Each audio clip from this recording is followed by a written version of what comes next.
Hello students. आज हम लोगों का 11th क्लास का जो बच्चे 10th से 11th में इस साल पास करके जा रहे हैं उनका बायोलॉजी का ओरिएंटेशन क्लास है। आज हम जो 11th मूविंग स्टूडेंट्स हैं उनसे थोड़ा बात करना चाह रहे हैं। आप में से बहुत सारे लोग, अधिकांश लोग मैं बोलूं, जो 10th पास करके 11th में गए हैं वो मुझे बिल्कुल भी नहीं जानते हैं। बहुत सारे बच्चे जो 12th में हैं वो मुझे ठीक से जानते हैं। ये जान पहचान की बात इसलिए कर रहा हूं कि आप जिस टीचर से पढ़ने जा रहे हैं उसके बारे में थोड़ा जानना जरूरी होता है। मैं दीपक सिंह, मेरा नाम दीपक सिंह है। मैं पिछले 7-8 ईयर्स से बायोलॉजी पढ़ाता हूं 11th 12th और नीट के लिए। मैं लाइफ साइंस और इन्वायरमेंटल साइंस में एमएससी हूं। आज जो मेरा इंटरेक्शन हो रहा है ये वर्चुअल हो रहा है, मतलब आज हम लोग डायरेक्ट क्लास में न मिल करके ये ऑनलाइन तरीके से यूट्यूब के माध्यम से मिल रहे हैं। इसका कारण तो सबको पता ही है कि क्यों ये परिस्थिति आ गई है, क्यों हम लोग ऐसे मिल रहे हैं। कोरोना वायरस का संक्रमण पूरे देश में बुरी तरह से फैल गया है और इस कंडीशन में चारों तरफ लॉकडाउन है और घर से बाहर निकलना क्या है, आत्मघाती है, नहीं अपना जान देने के बराबर है। संक्रमण कहीं से हो सकता है। जो अपने 12th के स्टूडेंट्स हैं या जो नीट वाले स्टूडेंट्स हैं उनसे लगातार मैं अपील करते रहता हूं कि आप घर में रह के सुरक्षित रह के पढ़ाई करिए।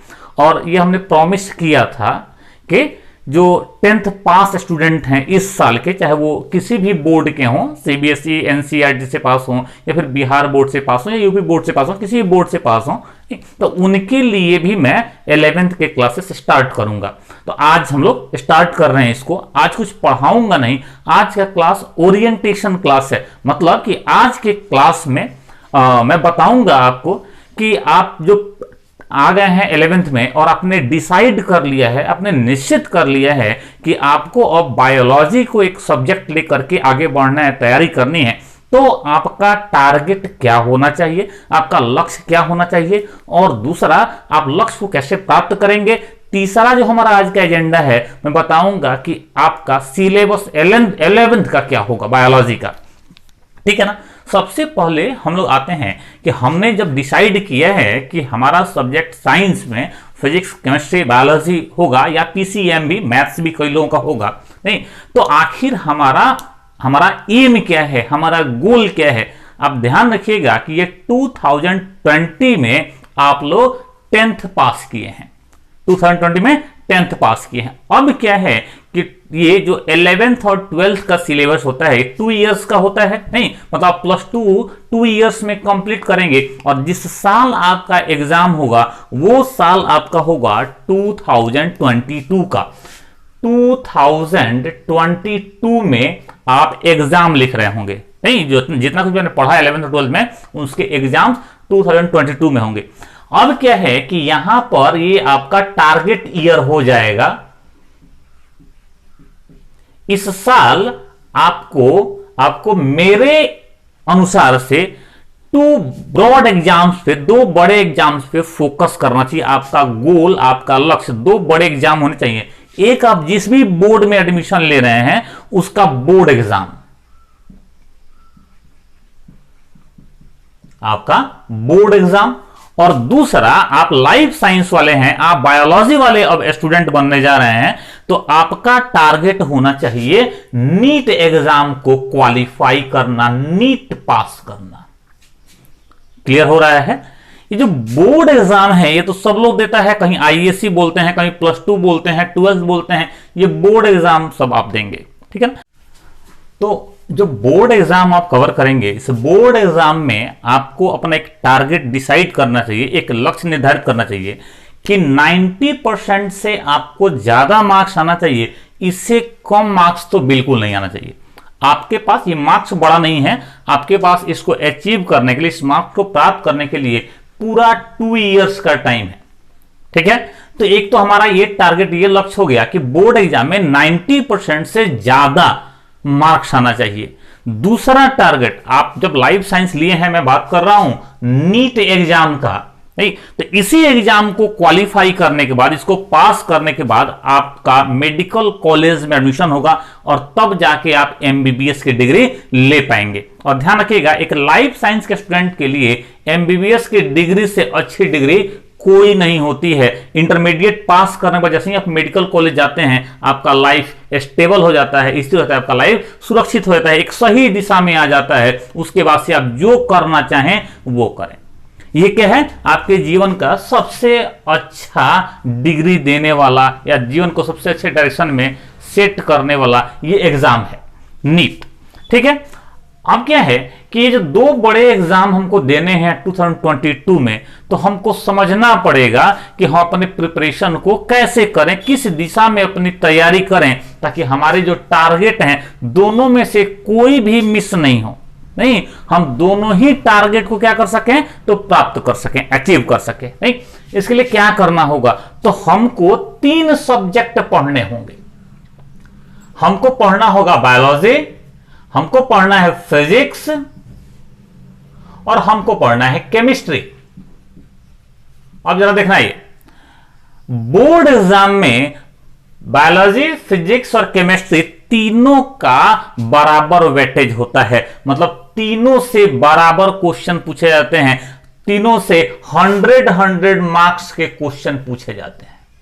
इस 100 मार्क्स में क्या होता है कि 70 मार्क्स का थ्योरी और 30 मार्क्स का क्या होता है, प्रैक्टिकल होता है। तीनों में ही यही स्थिति है, यही कंडीशन है। लेकिन जैसे ही हम नीट में आते हैं तो वहां पर क्या हो जाता है, इस बायोलॉजी का वेटेज बढ़ जाता है, मतलब बायोलॉजी से ज्यादा क्वेश्चन पूछे जाते हैं। 50% सिलेबस हो जाता है बायोलॉजी का और बाकी 25% सिलेबस कितना होता है, फिजिक्स और केमिस्ट्री का। बायोलॉजी से टोटल 90 क्वेश्चन पूछे जाते हैं, फिजिक्स से 45 क्वेश्चंस और केमिस्ट्री से भी 45 क्वेश्चंस। इस हिसाब से देखो तो नीट में टोटल 180 क्वेश्चंस पूछे जाते हैं और हर क्वेश्चन 4 मार्क्स का होता है। तब तो नीट का जो एग्जाम अभी हो रहा है वह टोटल कितने मार्क्स का होगा, आप बोलेंगे 720 मार्क्स का होता है। ठीक है, इस 720 मार्क्स में से जो 50% मार्क्स है 360 नंबर अकेले बायोलॉजी से रहेगा। इसमें जो बहुत अच्छा करेगा उसके यहां मार्क्स क्या होंगे, बहुत अच्छे आएंगे। ठीक है, अब सवाल यह है कि ये जो हमारा टारगेट है नीट और बोर्ड एग्जाम, इसकी तैयारी कैसे करेंगे, तो हम कौन से स्टडी मटेरियल्स को यूज करेंगे, हम कहां से पढ़ेंगे। नहीं, अभी क्या है कि लॉकडाउन वाली स्थिति है तो हम क्लासरूम में तो पढ़ाई नहीं कर सकते हैं। अपने पास ऑप्शन है कि एक तो या घर में बैठ के सेल्फ स्टडी कर लें बुक से, या फिर ऑनलाइन कहीं से मिल रहा है तो पढ़ लिया जाए। सेल्फ स्टडी थोड़ा सा मुश्किल हो जाता है क्योंकि जब तक आप ठीक ढंग से गाइड नहीं होंगे, कोई आपको बताने वाला नहीं होगा, तब तक क्या है साइंस आसानी से समझ में नहीं आता है। लेकिन ऑनलाइन ठीक है, हम लोग ऑफलाइन क्लास में नहीं है, सीधा सीधा आमने सामने इंटरेक्शन नहीं हो रहा है, लेकिन फिर भी आप ऑनलाइन वीडियो देख करके बहुत कॉन्सेप्ट अपना क्या कर सकते हैं, अच्छा कर सकते हैं। आपकी समझ काफी अच्छी बन सकती है। हम लोग लगातार इस सब्जेक्ट में, बायोलॉजी जो अपना सब्जेक्ट है, इसमें रेगुलर क्लास स्टार्ट करेंगे। रोज आपको वीडियो लेक्चर मिलेगा, रोज आप घर में उसको पढ़ेंगे, अपने से बैठ करके जो वीडियो लेक्चर उसको देख देख के बार बार नोट्स बनाइए, नोट्स बना करके उसको रिवाइज करते रहिए। आपका काम काफी हद तक इससे हो जाएगा, क्योंकि हमारे लेक्चर क्लास में बोर्ड एग्जाम का सिलेबस और नीट का सिलेबस दोनों ही एक साथ कवर होगा। क्लियर हो रहा है, ये बात आपको समझ में आ रही होगी। अब देखिए जरा सा, अब क्या है कि हम जो स्टडी मटेरियल की बात कर रहे हैं, हम कहां से पढ़ें। नहीं तो बताएं कि क्लासरूम तो है ही, कौन से बुक को पढ़ें, तो बुक के नाम पर सिर्फ आपको एक बुक रखना है और वह है 11th का NCERT बुक। बायोलॉजी में 11th का सिर्फ और सिर्फ आपको NCERT रखना है। सेकंड क्या है, आप अपने इस क्लास नोट्स पर निर्भर हो सकते हैं। यहां से जो क्लास से जो पढ़ाया जाएगा, यहां से जो पढ़ के अपने कॉपी में लिखेंगे, उस पर आप डिपेंड पूरी तरह से रह सकते हैं। आप क्वेश्चन सॉल्व करके देखेंगे, आपसे क्वेश्चन बनेंगे।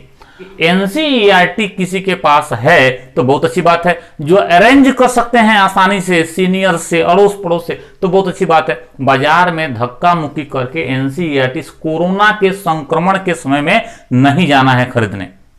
आप क्या करेंगे, थोड़ा सा धैर्य रखेंगे, थोड़ा सा धीरज रखेंगे, ऑनलाइन थोड़ा सर्च मारेंगे, नेट वगैरह पे चेक करेंगे और क्लास नोट्स को ही ठीक से करेंगे। इसी को आप रिवाइज करते रहेंगे। जिनके पास नहीं है एनसीईआरटी वो पूरे तरह से डिपेंड कहां हो जाएंगे, क्लास नोट्स पर। और आप विश्वास करिए आप पीछे नहीं रहेंगे। मैं बार बार ये बात बोलता हूं कि अगर आप क्लास नोट्स को ठीक से करते हैं, ठीक से तैयार करते हैं तो आपकी तैयारी खराब नहीं होगी, आपकी तैयारी जो है वो राइट ट्रैक पर रहेगी, आपसे सारे क्वेश्चन आसानी से हो जाएंगे। तो ये हो गया कि भाई हम कहां से स्टडी करें इस कठिन परिस्थिति में, लॉकडाउन के कंडीशन में। तो कुछ नहीं करना है, सिर्फ वीडियो बार बार देखते रहना है। जहां कहीं भी डाउट होगा, आप नए स्टूडेंट्स हैं, जहां कहीं भी आपको दिक्कत हो, आपको डाउट होगा तो परेशान नहीं होना है। आप वीडियो देखिए और कमेंट करिए कि यहां हमको समझ में नहीं आया। अनवांटेड कमेंट आपको नहीं करना है। नहीं, आपको समझ में नहीं आया आप कमेंट करिए। और दिक्कत होगी आप क्या कर सकते हैं, मेरे से व्हाट्सएप पर 9939095246 इस नंबर पर कॉल करके या व्हाट्सएप पर मैसेज डाल करके भी क्वेश्चन कर सकते हैं। ध्यान रखिएगा, पढ़ाई के मामले में मैं बहुत स्ट्रिक्ट हूं। अनवांटेड ना कॉल आपका लूंगा, ना अनवांटेड क्वेश्चन का आंसर करूंगा व्हाट्सएप पर। लेकिन जितने भी जायज क्वेश्चन आप करेंगे उन सारे क्वेश्चंस का आपको जवाब दिया जाएगा।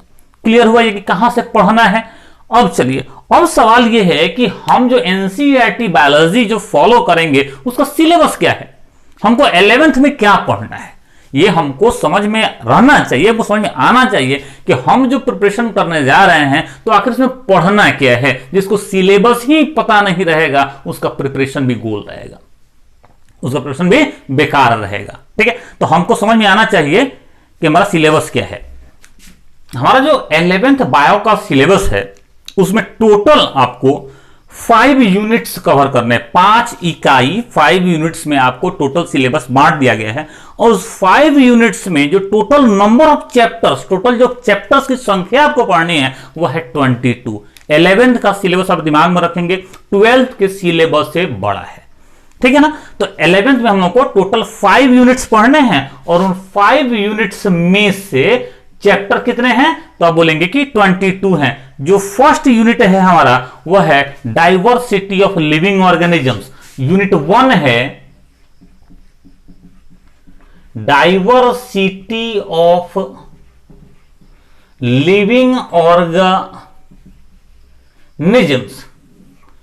ठीक है, ये डाइवर्सिटी ऑफ लिविंग ऑर्गेनिजम्स जो चैप्टर है, जो यूनिट है, इसमें टोटल आपको 4 चैप्टर पढ़ने हैं, टोटल 4 चैप्टर्स पढ़ने हैं। इसमें क्लासिफिकेशन से रिलेटेड, वर्गीकरण से संबंधित चैप्टर पढ़ने हैं। जो चैप्टर पढ़ने हैं आप एक एक करके आपके स्क्रीन पर ये आ रहा होगा, तो आप वहां से 4 चैप्टर्स कवर कर जाएंगे। जो सेकेंड यूनिट है आपका, जो सेकेंड यूनिट है वह है स्ट्रक्चरल ऑर्गेनाइजेशन से जुड़ा हुआ। तो आप लिखेंगे structural organisation in plants and animals. Structural organisation in plants and animals, ये जो यूनिट है यूनिट नंबर 2, इसमें भी टोटल आपको 3 चैप्टर्स पढ़ने हैं जो अभी आपके स्क्रीन पे दिख रहे हैं। आप आराम से इनको क्या कर सकते हैं, नोट कर सकते हैं या बुक से इनको देख सकते हैं। यूनिट 3 की बात अगर हम लोग करते हैं, यूनिट 3 तो यह है सेल, सेल से जुड़ा हुआ, cell structure and function, cell structure and function. यहां पर इस यूनिट में आपको फिर से एक बार 3 चैप्टर्स कवर करने हैं। यहां पर आपको 3 चैप्टर्स पढ़ने हैं। ये जो 3 चैप्टर्स हैं, एक है सेल के स्ट्रक्चर से रिलेटेड, सेकंड है बायोमोलिक्यूल्स, थर्ड है सेल डिवीजन से जुड़ा हुआ चैप्टर। ये भी आपके स्क्रीन पे भी चैप्टर का नेम दिख रहा है। तो ये हो गया cell structure and function, third unit. Unit 4 अगर आप देखेंगे तो ये फुली डेडिकेटेड है, पूरी तरह से समर्पित है किसको, आप बताएंगे कि प्लांट फिजियोलॉजी को, प्लांट फिजियोलॉजी को। इस प्लांट फिजियोलॉजी में आपको 5 चैप्टर्स पढ़ने हैं। ये जो स्क्रीन पे आपको दिख रहा है, आपको 5 चैप्टर्स कहां कवर करने हैं, प्लांट फिजियोलॉजी में कवर करने। अब हर यूनिट में क्या किया है डिटेल में जब हम लोग स्टार्ट करेंगे चैप्टर तो वहां पे आपको बताना शुरू करेंगे। अभी तो इंट्रोडक्शन है, हम सिर्फ आपको सिलेबस में चैप्टर का नाम या यूनिट का नेम बता रहे हैं बस। और लास्ट जो यूनिट है यूनिट 5, यह है ह्यूमन फिजियोलॉजी। ह्यूमन मनुष्य को बोलते हैं, ह्यूमन फिजियोलॉजी से जुड़ा हुआ ह्यूमन फिजियोलॉजी। इसमें हम लोगों को टोटल 7 चैप्टर्स कवर करने हैं। अब जरा देखो, ये भी 7 चैप्टर्स अभी आपको स्क्रीन पे दिख रहे होंगे। अब टोटल अगर काउंट करो कि भाई हमको कितने चैप्टर्स कवर पढ़ने हैं तो देखो तो यहां पर 4, 3, 7 एंड 3 10 और 12 टोटल चैप्टर्स कितने हो गए? टोटल 22 चैप्टर्स कवर करने हैं जो कि डिवाइडेड हैं 5 यूनिट्स में। क्लियर हुआ ये? तो ये आपका सिलेबस है। सिलेबस रटने का जरूरत नहीं है, मगअप करने का जरूरत नहीं है, हम लोग एक एक करके सबको पढ़ते जाएंगे। अब जरा समझना, हम लोग का जो पढ़ने का तरीका होगा, हम लोग जो सिलेबस कवर करेंगे, अब नेक्स्ट वीडियो लेक्चर से जो कवर करेंगे तो वहां पे क्या करेंगे, कैसे पढ़ाई करेंगे, यहां से स्टार्ट करेंगे और पढ़ते पढ़ते यहां आ जाएंगे। तरीका तो यही होना चाहिए नहीं, लेकिन हमारे में से, मेरा जो अनुभव रहा है अभी तक का पढ़ाने का, हमारे में से कई सारे ऐसे स्टूडेंट होते हैं जिनका बेसिक्स ही क्लियर नहीं होता है, जो 9th और 10th लेवल के बायोलॉजी में क्लियर नहीं होते हैं। तो हमको उनको भी ध्यान में लेकर चलना है, नहीं उनको भी हेल्प करना है। हम लोग क्या करेंगे कि यहां से स्टार्ट करेंगे। ये जो यूनिट 3 है सेल स्ट्रक्चर एंड फंक्शन, यहां से हम लोग स्टार्ट करेंगे। क्लियर हो रहा है? हम जानेंगे कि सेल क्या होता है, सेल ऑर्गेनल्स क्या होते हैं, सेल स्ट्रक्चर क्या है, और फिर उसके बाद से इसी में हम लोग पढ़ेंगे कि सेल डिवीजन कैसे होता है, सेल डिवीजन में माइटोसिस क्या होता है, मियोसिस क्या होता है। जब इतना एक बार क्लियर हो जाएगा तो फिर बाकी सेगमेंट को पढ़ना काफी आसान हो जाएगा। लेकिन इंट्रोडक्शन के साथ हम लोग को चलना है, तो हम लोग क्या करेंगे कि यहां पर जो डाइवर्सिटी ऑफ लिविंग ऑर्गेनिम्स है, इससे चैप्टर नंबर 1 कवर कर लेंगे। इंट्रोडक्टरी चैप्टर है, ऑर्गेनिम्स का इंट्रोडक्शन है, ऑर्गेनिम्स के कैरेक्टर के बारे में पढ़ना है, जीवों के लक्षण के बारे में पढ़ना है। तो यहां से पहले जो 4 चैप्टर्स हैं, इनमें से चैप्टर 1 को कवर कर लेंगे, इंट्रोडक्शन हो जाएगा हमारा बायोलॉजी का। उसके बाद से आ जाएंगे सेल स्ट्रक्चर पर, फिर सेल डिवीजन पर। जब ये हमारा पूरा हो जाएगा तो एक तरह से बोलो तो बायोलॉजी का फाउंडेशन बन जाएगा आपका। ठीक है, जिस फाउंडेशन पर आप 11th और 12th के बायोलॉजी के सिलेबस को आसानी से समझ सकेंगे। फिर हम लोग बाकी के चैप्टर्स में एकदम क्रम से आगे बढ़ते चले जाएंगे, सीक्वेंस में आगे बढ़ते चले जाएंगे। ठीक है, तो आज हमने समझा कि हमारा टारगेट क्या होना चाहिए, हमारा लक्ष्य क्या होना चाहिए, हमारा सिलेबस क्या है, इस सिलेबस को कवर कैसे करेंगे, हमारा सोर्स ऑफ स्टडी क्या होगा, हम कहां से पढ़ेंगे। ठीक है, तो आप क्या करिए कि आप अपने लक्ष्य को, आपका ड्यूटी है, आपकी नैतिक जिम्मेदारी है कि आप घर में बैठ के यूं ही टाइम पास ना करिए। आप क्या करिए, अपने लक्ष्य को लिखिए, समय का सदुपयोग कीजिए, लक्ष्य को लिखिए, लिख करके जहां कहीं भी आप पढ़ते हैं उसको चिपकाइए और उसको देखते रहिए, नहीं उस पर काम करते रहिए, लक्ष्य के नजदीक जाने की कोशिश करिए, लगातार पढ़ाई करते रहिए। हम लोग नेक्स्ट वीडियो जो होगा हमारा, वहां से हम लोग चैप्टर स्टार्ट कर देंगे और रेगुलर फॉर्म में आपको वीडियो मिलता रहेगा। अब ध्यान रखिएगा कि जो मेरे पास, जो हमारे पास जो 12th के स्टूडेंट्स हैं या ओल्ड स्टूडेंट्स हैं, उनमें से कुछ के नंबर हमारे पास हैं, तो हम वीडियो डालते हैं और सीधे उन तक पहुंच जाता है। नहीं, लेकिन क्या है कि जो लोग भी मेरे से नहीं जुड़े हैं, तो वो अपना एक चैनल है जहां आप देख रहे हैं ये बायोलॉजी, तो अपना एक चैनल है कॉम्पिटिटिव बायोलॉजी करके, कॉम्पिटिटिव, आप स्पेलिंग देख लेंगे, कॉम्पिटिटिव बायोलॉजी, नहीं बाय दीपक सिंह,